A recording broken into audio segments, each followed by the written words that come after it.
Welcome to the award-winning Grad School Femtoring Podcast, the place for first-gen BIPOCs to listen in on inclusive grad school stories and learn about personal development and productivity tips.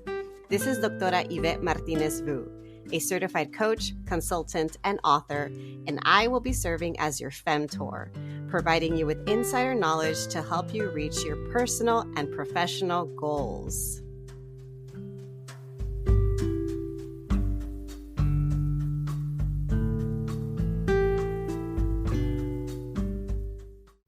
Welcome back, everyone, to another episode of the Grad School Femtoring Podcast. This is your host, Doctora Yvette.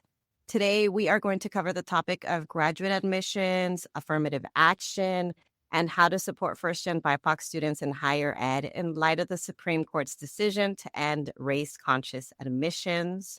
Our guest is Dr. OiYan Poon. She's a scholar, educator, and advocate for racial justice in education. Her work focuses on the intersections of race, education, and policy with an emphasis on Asian American experiences. Dr. Poon is a vocal proponent of affirmative action, publishing extensively and contributing to national conversations on the subject. She's currently touring the country to promote her new book, Asian American is Not a Color: Conversations on Race, Affirmative Action, and Family. Welcome to the podcast, Dr. Poon. Thank you so much. I'm delighted to be here. I'm happy to have you here as well. I'm so glad that our paths have crossed in this way. I feel like it was meant to be. It was meant to be. We were connecting before the call and realized we have some overlap in terms of our connections, and I love that. So for folks who want to learn more about you and your work, I know that I always ask this question because I believe in the power of storytelling and testimonials. And I know sometimes this becomes the episode of telling our backstory, but as briefly as you're comfortable sharing, if you can let us know a little bit more about who you are, about what you do, and how you got to where you are today. I know it's a big question. Yeah. So what's relevant for this audience and this community? I think I had my really intellectual awakening and an origin story in ethnic studies. And so I'm known as an education scholar, but I think first and foremost, that's where my heart was. That's where, sometime in college, I had a completely perfectly fine corporate career and major derailed by ethnic studies. And I took my first ethnic studies course, an Asian American intro course, my junior year of college. I grew up on the East Coast, and it was one of two Asian American studies classes available at my college, and they were both new. This is the late 90s, so I'm taking us back to the late 90s. Cue soundtrack. But so I was a marketing major. I grew up in a working class immigrant Chinese home and community, financially unstable. So I went to college to do, with the goal of I'm going to go make money so I can support my family. Right. And then I went to college, marketing major. I was really bored in college. Like I didn't really read anything for 3 years until that Asian American studies class. And then all of a sudden I felt like my life made sense. Like I all of a sudden had all these words. And then I was like, well, okay, the next thing I'm going to do, I'm going to take social race. Right. It was just like this total graduating from college in the late 90s. I had offers from marketing firms and tech firms. I should be like a tech boom millionaire right now, but I am much happier now. Financial stability is still possible, y'all. And I think, at the same time as that ethnic studies class, I was an RA and realized, I could think about, colleges and universities as systems with leaders and systems that can be changed. And as a first gen student, I was like, there are so many things I would want to change about higher education. And so then I started a career in student affairs, ended up at UC Davis as my second job post Proposition 209. So after California banned affirmative action, I started working at UC Davis in 2002. So a few years after the ban. But I was hired specifically in the Asian American Studies department. to be an academic advisor and to work on recruitment and retention efforts through an Asian American and Pacific Islander lens.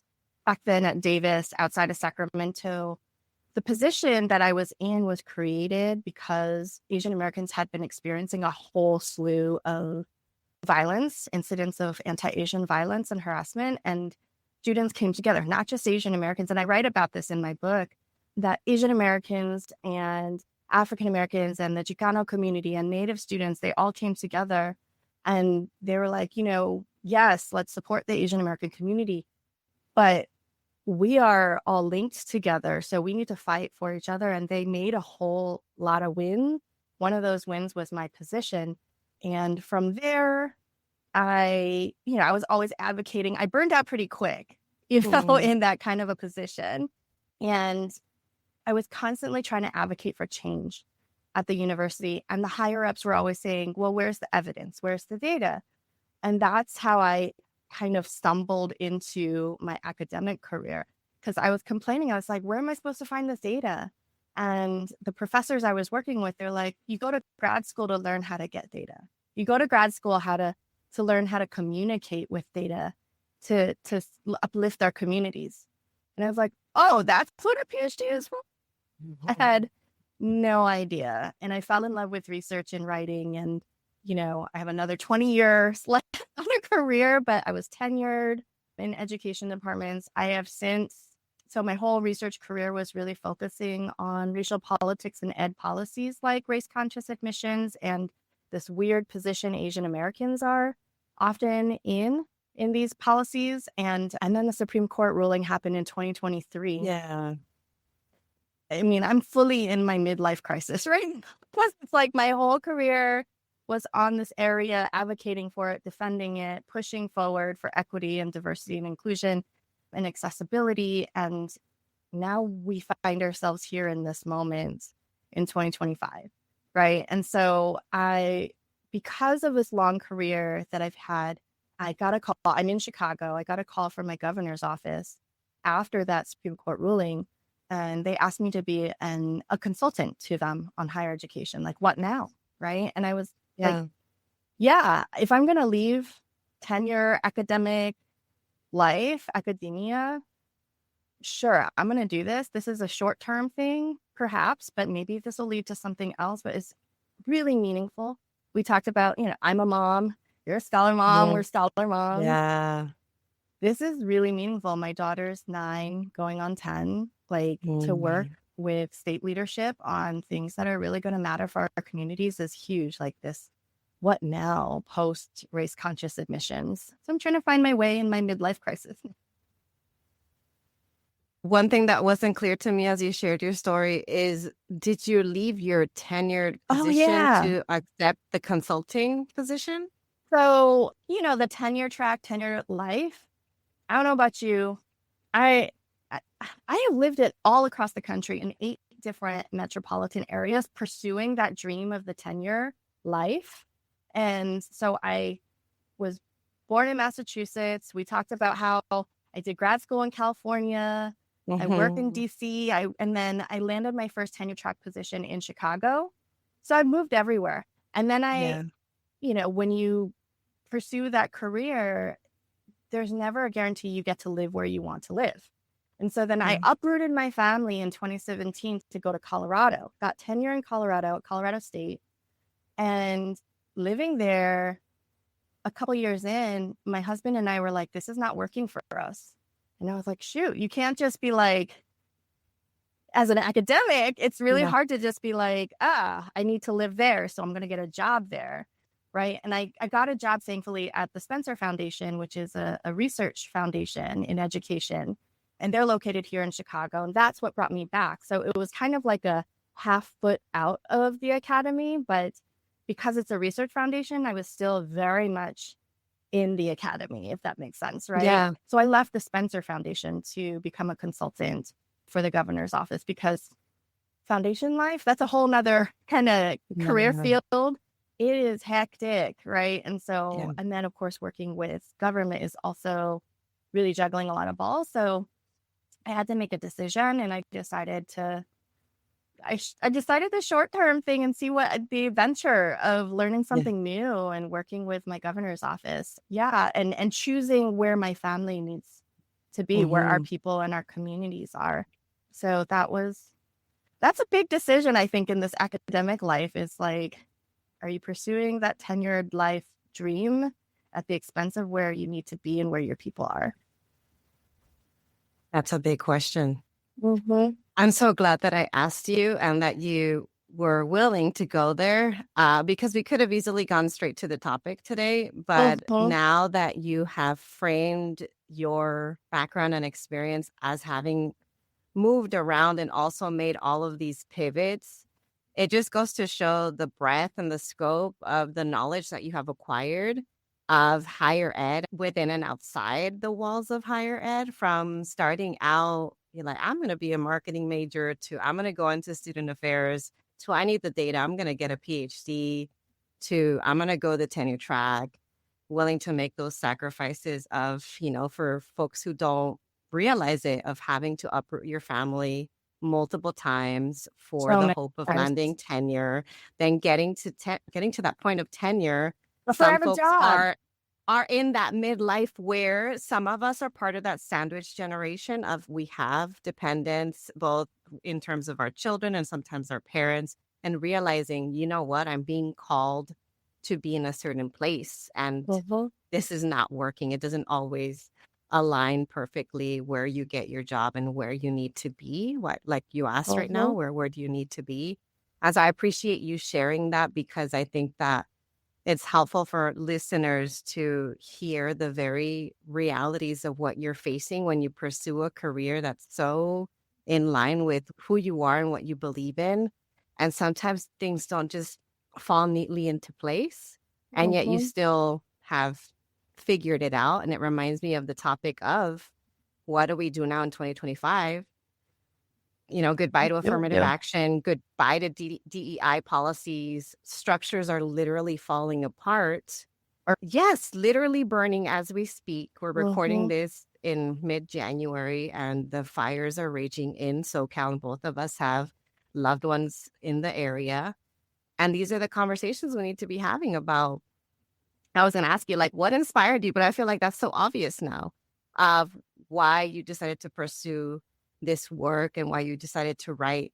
But yeah, if you're comfortable, I would like to transition to talking about that end of race conscious admissions. I know we're not here necessarily to talk about the eradication of like DEI departments and DEI policies, but it's part of a larger thread. It's all interrelated. So we're starting to see some of that impact, but because my audience is primarily first gen and BIPOC students, college students, and grad students, I'm curious if you can share with us some of the impacts you're noticing and perhaps some of the impacts you suspect we'll continue to see over the years with these changes in policies, changes in even in the culture of like what is considered acceptable nowadays. I mean, I don't know about you, but I'm nervous for this year because I feel like a lot of people are becoming emboldened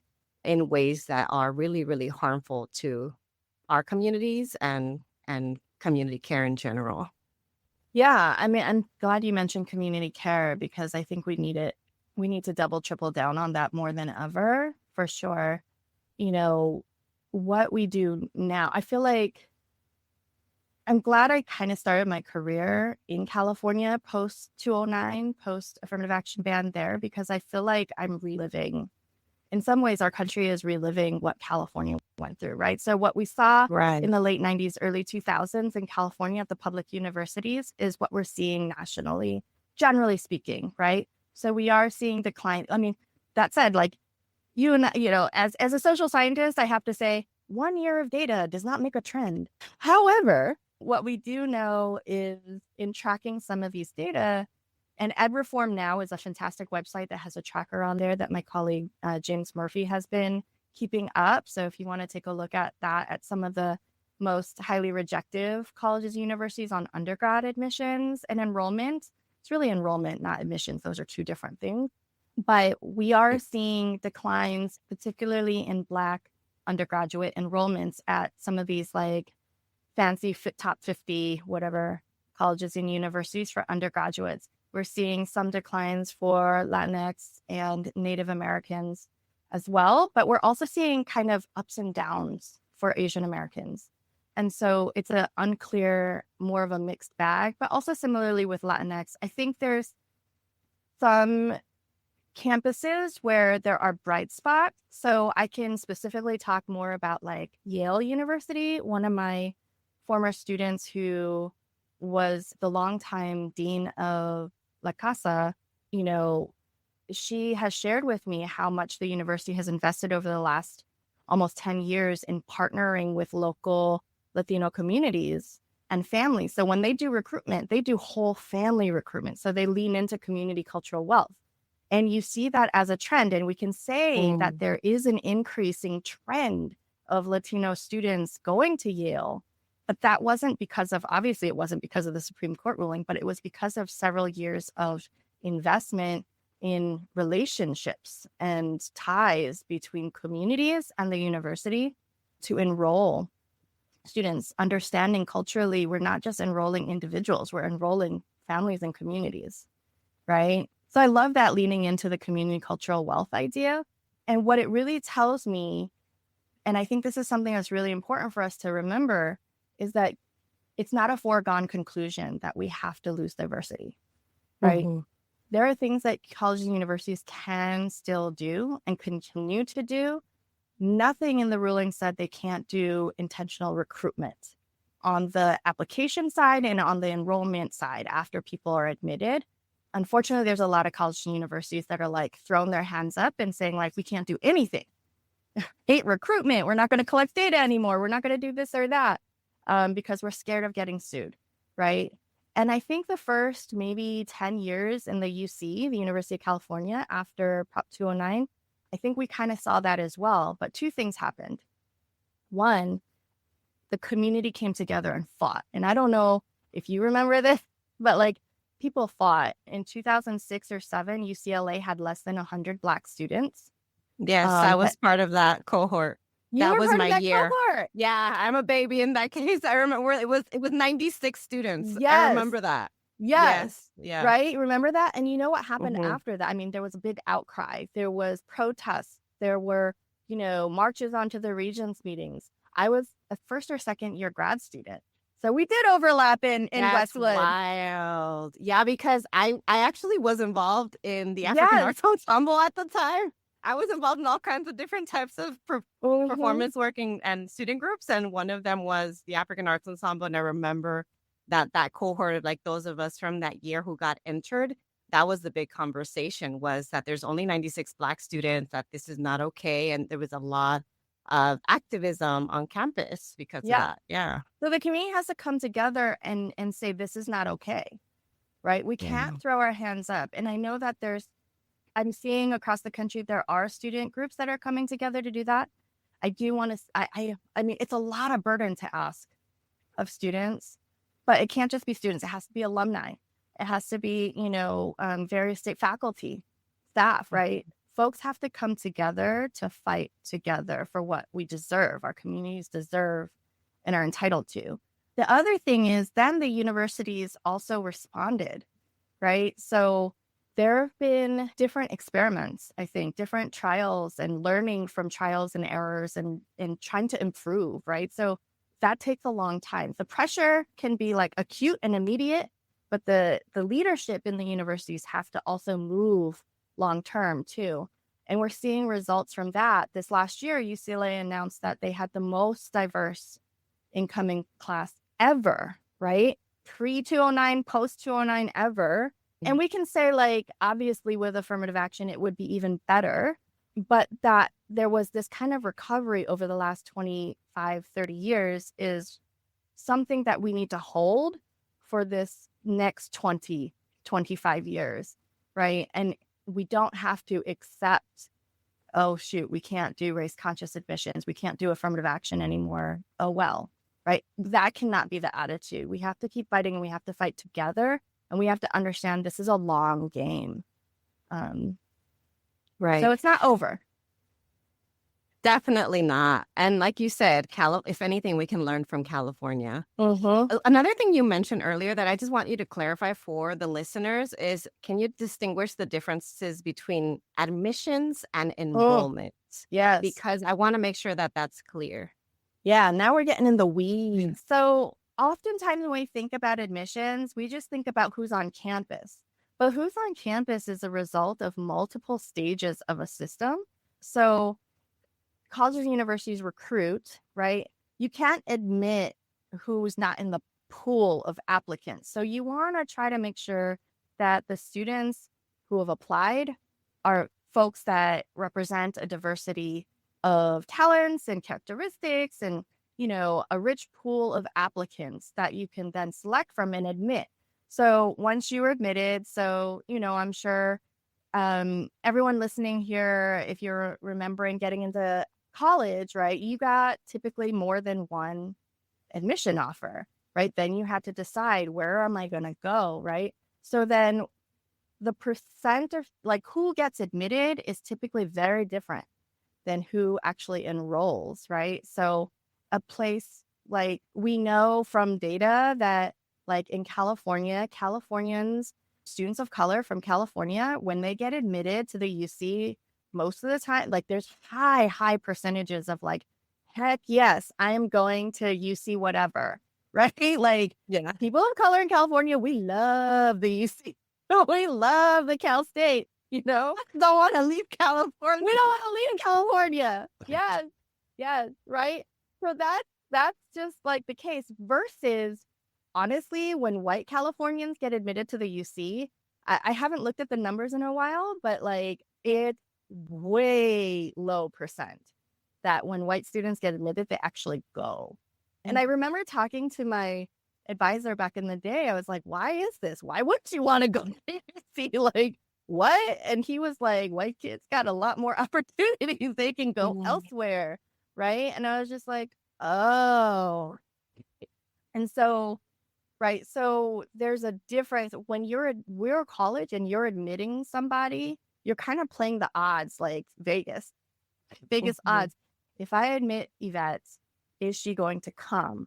Maybe. What are the chances? So you're kind of playing the odd on a student and you're building a class and you have to hit your revenue targets. Now we're getting really in the weeds of the moneyballing. But that's what admissions is actually about, the system itself. It's like gambling, which one of these highly qualified students is actually going to come and make up our class that we actually want. Yeah, and there is some overlap with graduate admissions in that there is still that risk and that gamble of, if I admit this student and spend all of these resources and promise them a certain amount of funding, et cetera, will they actually say yes? Yeah. I do think I'm glad that you mentioned the differences, because there's a lot of room there for having misconceptions around admissions, around enrollment. And also, I know you talk about this in your book, about the misconceptions that even POC have around what affirmative action is, that not everybody is a proponent of affirmative action precisely because of these misconceptions. And so I'm curious if you can share with us perhaps one of the biggest misconception that you talk about in the book about affirmative action that you've encountered, and how this affects public discourse and even affects admissions or affects the whole process of who decides, if they even want to put themselves in the ring of applying. Yeah. I think a big misconception is that affirmative action gives opportunities to people who are not qualified, and that is absolutely false. Affirmative action is really just affirming that we have a diversity of talented people out there, and everyone should have a shot, right? And I think the idea of affirmative action is really around questioning this idea that it's always going to be a white guy that's going to be most qualified, right? And so affirmative action is really just saying, hey, institutions, hiring, admitting, you need to make sure that you are getting the most diverse set of qualified folks out there. You need to be looking for beyond the conventional white guy, right? Because we have had centuries of what the conventional has been, which is like assumed to be a white man. So we need to have intentional efforts to check ourselves, check Yeah. our systems and our practices so that we make sure that we're looking at and looking for the best qualified people out there. And best qualified doesn't always mean A or B, these narrow metrics of numbers. It can mean lots of different things, and we need to work harder at understanding and recognizing talent. Yeah, I know that's something that we see at the graduate admissions level of it's Mm-hmm. not necessarily the case everywhere, but a lot of departments try to advocate for a holistic review of admissions. And I think that works in the favor of that, of like, if we don't have affirmative action, at least if you're taking into account the entire profile, not just one part of their application, it can help us with, having a wider range of folks who get Yeah. admitted to these programs. Aside from what you've shared thus far about what universities can do to draw in more diverse talent, more diverse applicants, and ultimately get them to enroll, what else do you feel like they could do to adjust their admissions practices, Mm-hmm. whether it's at the college or at the graduate admissions level? Either or is fine. Yeah. I think it's relevant just because my audience is across the board. Like, we have undergrads, we have grad students, and it's what happens at the college admissions level in some ways also impacts the graduate admissions level too. So I'm curious about what colleges and universities can do now and for the next, like you said, 20, 25 years to keep promoting equity in light of not having affirmative action. Mm-hmm. Yeah. So if I'll pivot to grad admissions a bit. So when I was on faculty in two different schools of education, I was the chair of our grad program admissions processes, and I did institute some changes, right? I made our faculty really think deeply about what is it that we're trying to accomplish mission-wise? What is our curriculum? What are we requiring students to do? Great. Like at one of these places, it was a Jesuit Catholic university. Social justice is a big deal at that university and Jesuit universities generally.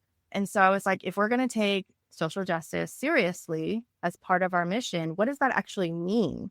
Doesn't that also mean that in admissions, we should also be making sure that students that we're admitting and recruiting into our program are ready for that, have demonstrated capacity to engage in these kind of hard conversations, right? What's the evidence there in this file, this application? How do we know this student applying to our program is ready for that deep, reflective, activity? Not everyone is willing to do that self-reflection, and Jesuit education is very, mission-wise, it's very much about that self-reflection, and not everyone's ready for that. And so look for that evidence, right? It's not just like the GRE.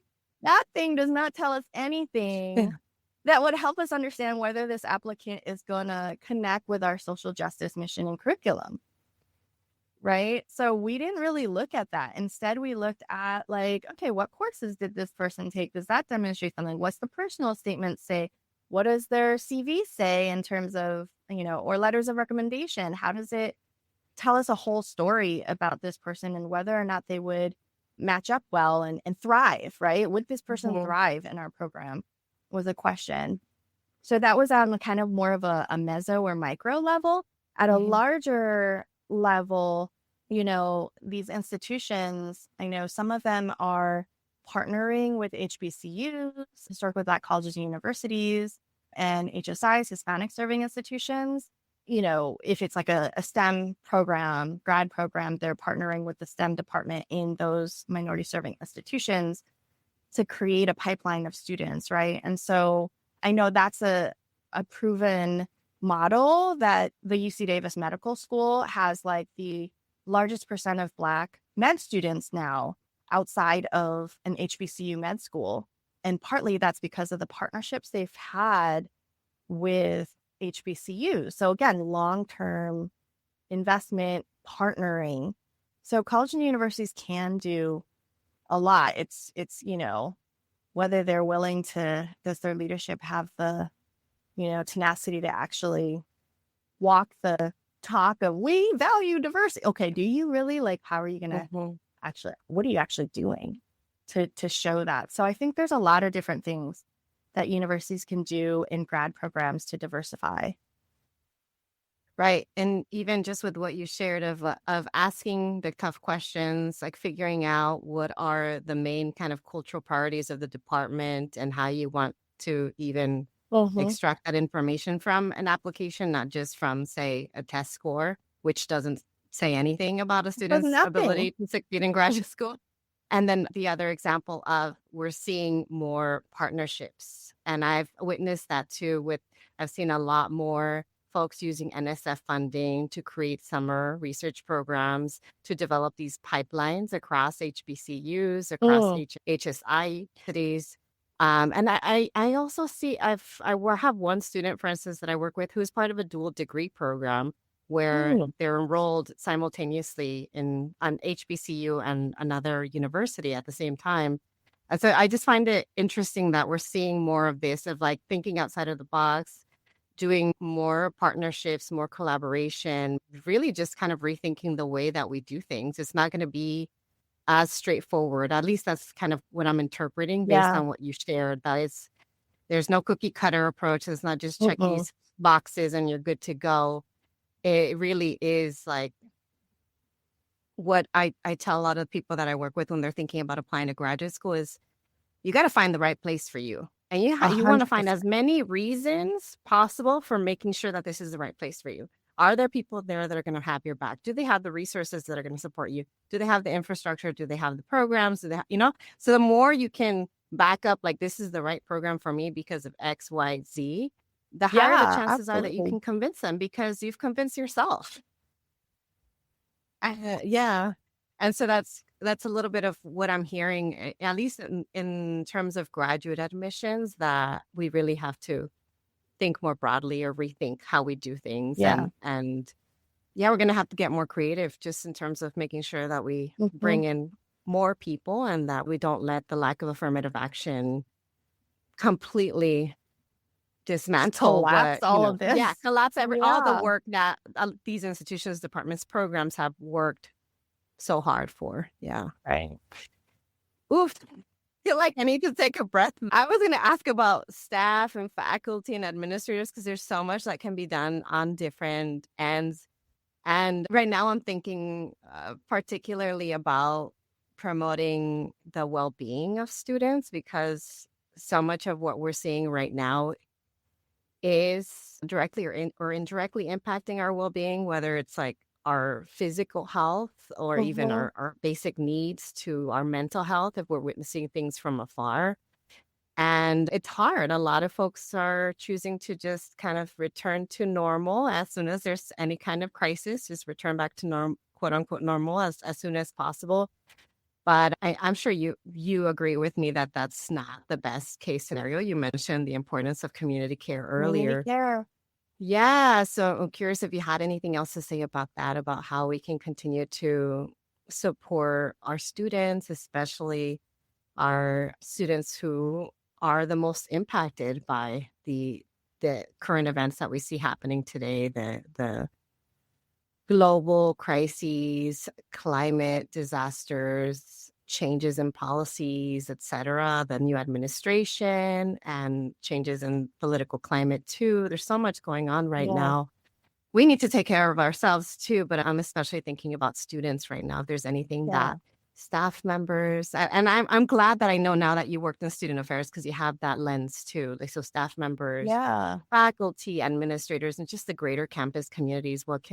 Even those of us, like I'm not even in higher ed anymore, but I'm higher ed adjacent and that I work with a lot of students. So what can we all do, those of us that are affiliated in some way, shape, or form with universities and especially college students? What can we do to support the well-being for them?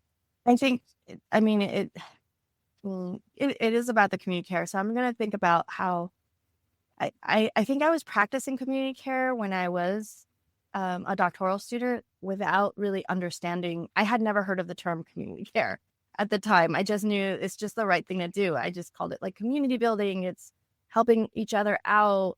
I was at UCLA in grad school in the School of Education at a time this is like 20 years ago now. Oh my God. When California's budget had collapsed right? So funding was like almost nil. And it's a hella expensive place to live in LA. And, we had each other's backs in a way that other grad students at other campuses were envious of, and I'm not saying like all of UCLA, every department, but in my little corner in this school of education, we had each other's backs, right? I didn't know how to write a research proposal. That's cool. My friend Karina is going to help me out. We're going to we're going to read each other's drafts and help each other revise. My friend Kim Griffin, who's now Dean of University of Maryland, she was like, let me help you, make sure you do a mock presentation for your dissertation defense, like all these things, right?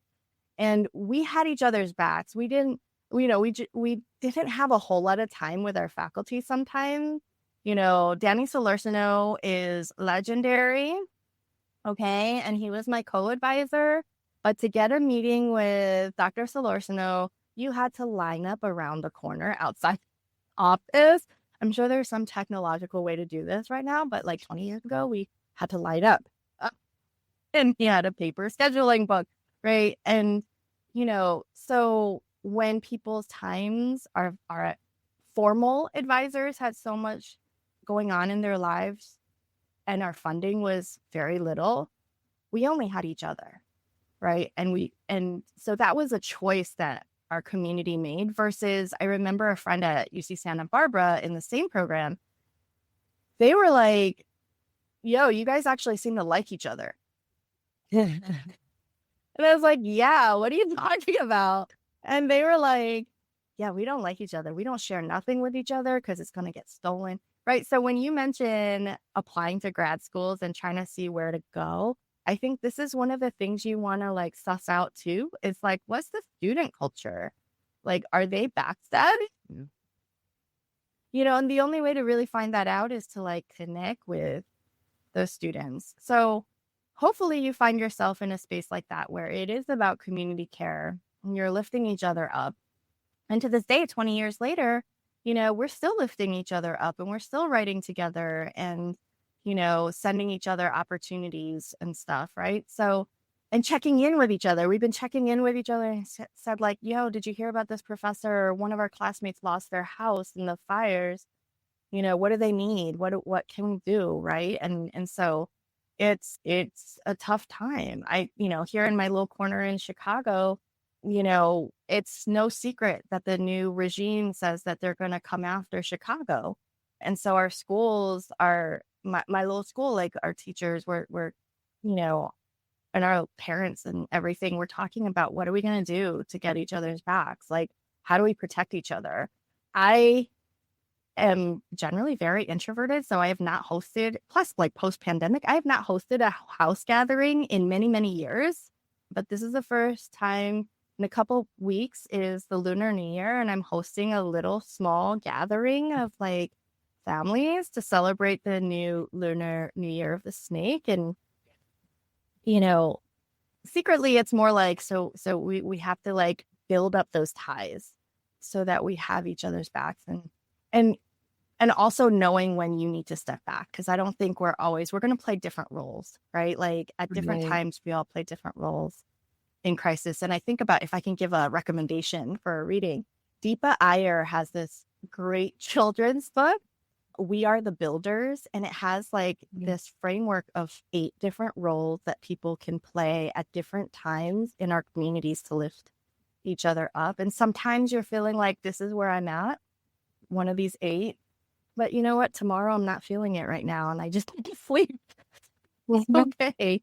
But I'll check in with you, right? So there's like a role where somebody is the checker inner, I guess, or like they come visit you and like bring you the food and share a potluck and that kind of thing. I'm really going insular right now, I think, for me in this time.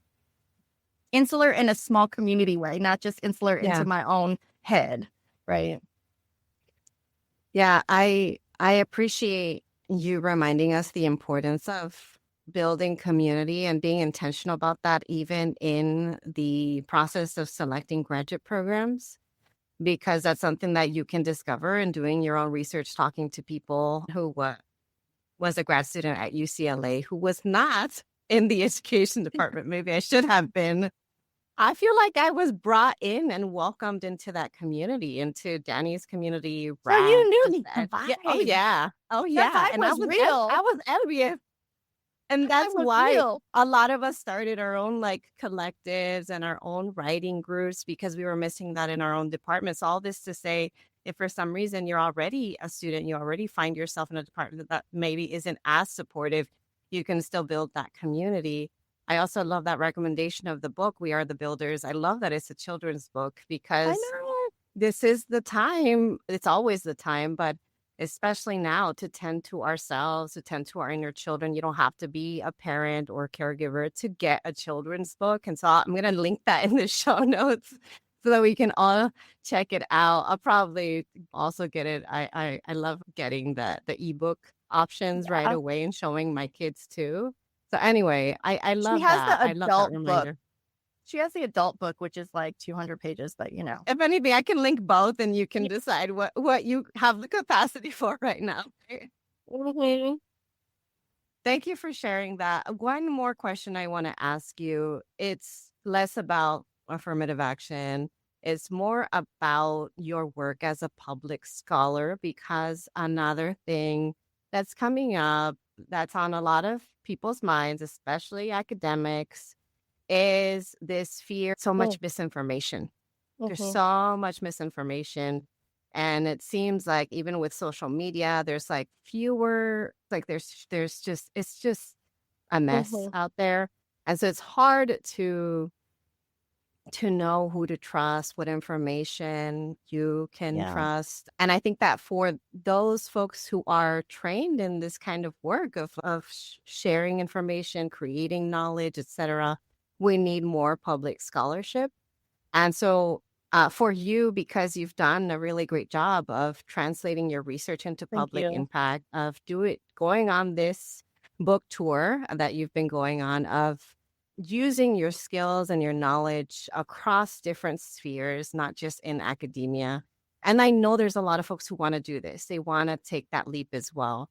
What lessons can you share, Mhm. especially like early career scholars or just like nascent scholars who want to go this route? How, any advice on how to become a Mhm. public scholar, or how to work on research that has this greater Yeah. public impact? Well, first of all, I think it's important to remember that public scholarship is not necessarily like, oh, I have a million op-eds, right? I think public scholarship and being a public scholar really has to do with, it can be different forms, different ways of being. And that, but all of those forms of being really you have to ask yourself, what impact are you trying to get at?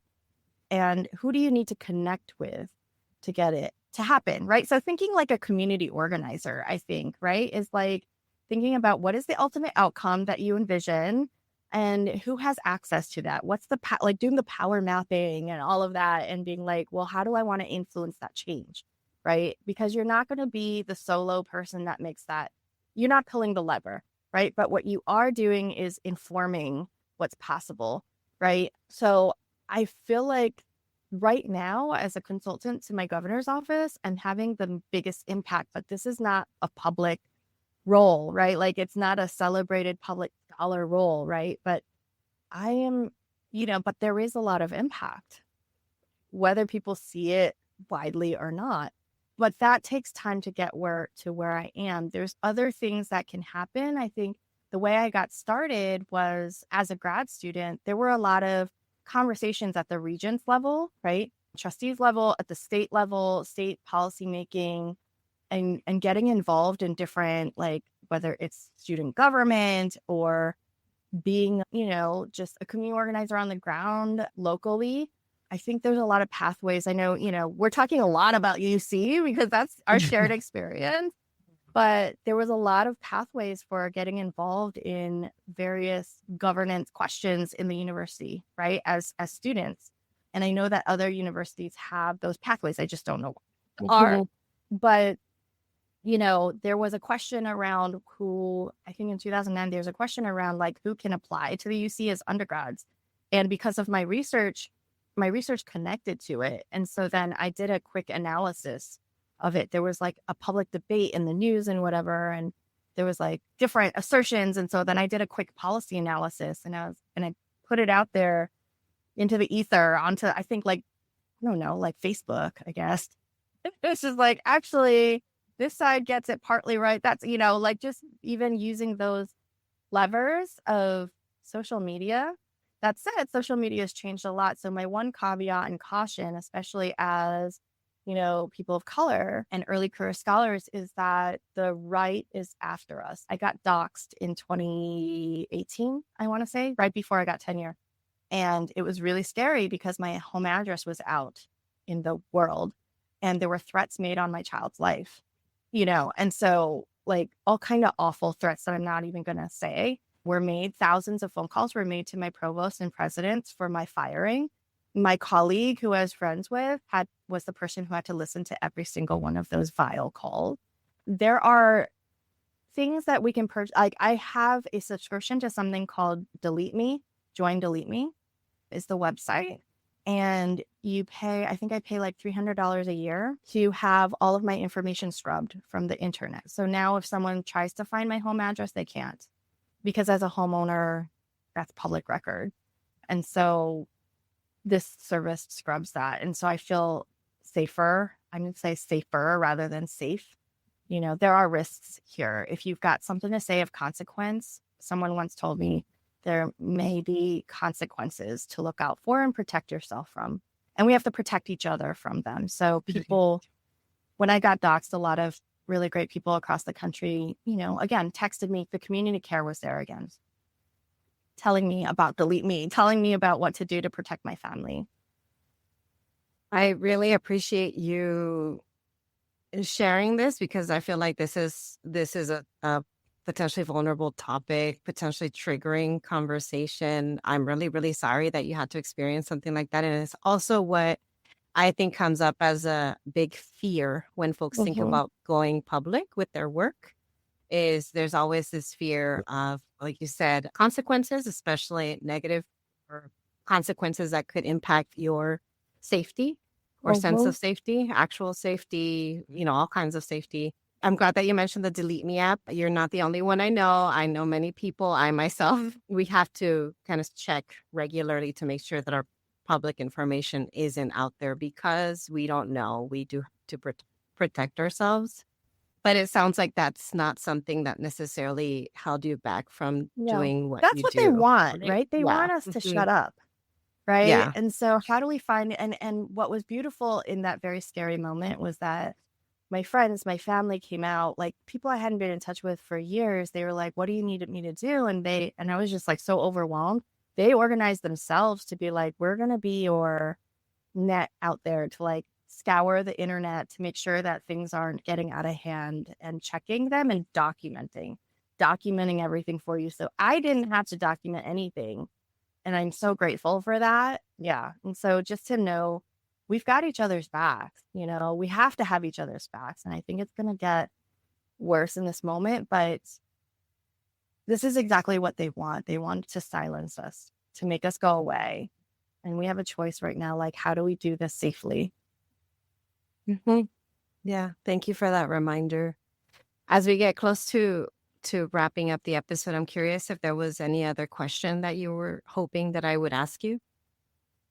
I was listening to my friend Ramon going this episode, and I was like, oh, really? But I listened to his episode, and he said the same thing I'm about to say, which is like, this was just a great conversation. I so appreciate you, especially in these, I really want to live in precedented times, but here we are, more unprecedented times. So I just appreciate you, and I'm grateful to, just connect with you and your community here. Thank you. No, the feeling is mutual. Thank you so much for coming on. If there's any other closing words, this is a great time to share them. And if not, I would also love for you to let us know more about how folks can connect with you, your work, how they can purchase a copy or order a copy of your book at their local library. So any closing words and or ways to connect with you would be great. Yeah, you can find me at OiYanPoon.com. And if you can't spell my name, that's okay. You can also look me up on publicpedagogy.info. Yes, publicpedagogy.info. I'm also OiYan Poon on Instagram and LinkedIn, and happy to connect with folks. And then for my book, Asian American is Not a Color, I wrote this as a love letter to my daughter. So every chapter opens and closes as a letter to her. And you can get that from wherever you buy books. I always want to hype up your local independent bookstore here in Chicago. That Call and Response. I love Call and Response here in Chicago, and Reef Story Bookstore. In LA, it's Rep Club, Octavia's Bookshelf. Yeah. So there's all these independent bookstores, and we need each other more than ever. So yeah. Say no to Amazon. Yes. Support your local small bookshops. Get yourself a copy of the book if you can. Get it for a friend as well. And thank you so Get much it at again. the library. Yes. Yeah. Libro, FN, Libby, Yes. all the apps. Yes. Libby's actually my favorite app. I'm always on it. Love it. Love it. Well, thank you so much, Dr. Poon, for coming here, sharing all your knowledge, insights, gems, real talk, just all the things. Thank you for sharing space with us today. Thank you for all your work.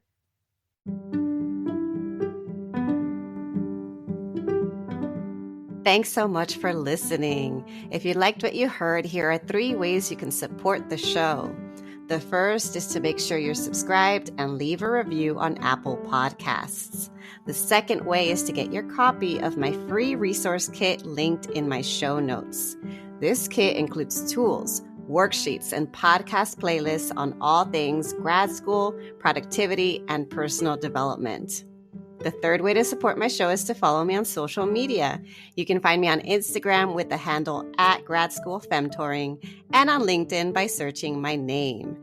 Thanks again for listening, and until next time.